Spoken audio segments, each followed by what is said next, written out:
त्यांची सेवा करत होता. बघा स्वामी समर्थ कुणाच्या घरी आलेले आहे? जो सर्वांची सेवा करत आहे, अन्नदान करत आहे, ज्याच्यामध्ये ते भक्तिभाव जागृत झालेला आहे. तिथं पहिलं अन्न खाल्लेलं आहे स्वामी समर्थांनी. असा भाव जागृत राहणं, याच्यातनं हा संदेश दिला जातो, ज्याच्या हृदयामध्ये हा अन्नदानाचा, ह्या लोकांची सेवा करण्याचा, पुण्य कर्म करण्याचा ज्यांच्यामध्ये भाव आहे, एक ना एक दिवस त्याच्या जीवनाचं सार्थक झाल्याशिवाय राहणार नाही. भगवंत तेथे आल्याशिवाय राहणार नाही.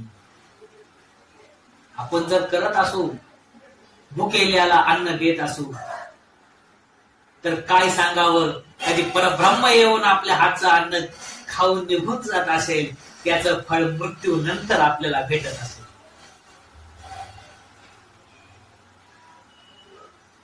तीन दिवस उपाशी होते स्वामी. 3 दिवस सोळप्पा महाराज तो घेऊन आलेला आहे. 3 दिवस स्वामी उपाशी, आणि सोळप्पा स्वामीकडे पाहत आहे.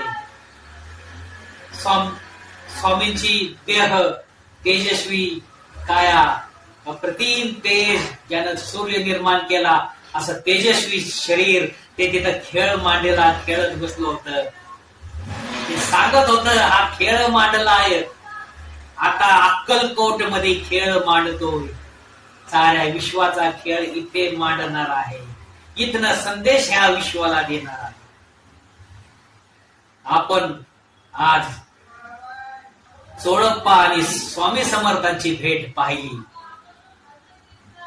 पुढील चरित्र आपण पुढे पाहणार आहोत.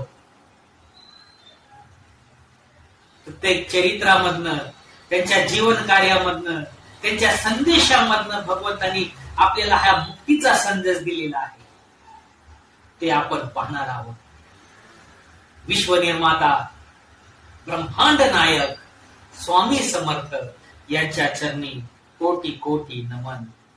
ज्यानं हे विश्व निर्माण केलं, त्या आदि पुरुषाला, ज्याने हा खेळ मांडला, त्या विश्व परमात्म्याला, आत्म्याच्या स्वामीला नमन. गुरुर् ब्रह्मा गुरुर्विष्णू गुरुर्देव महेश्वरा, गुरु साक्षात परब्रह्म, तस्मै श्री गुरुवे नमः.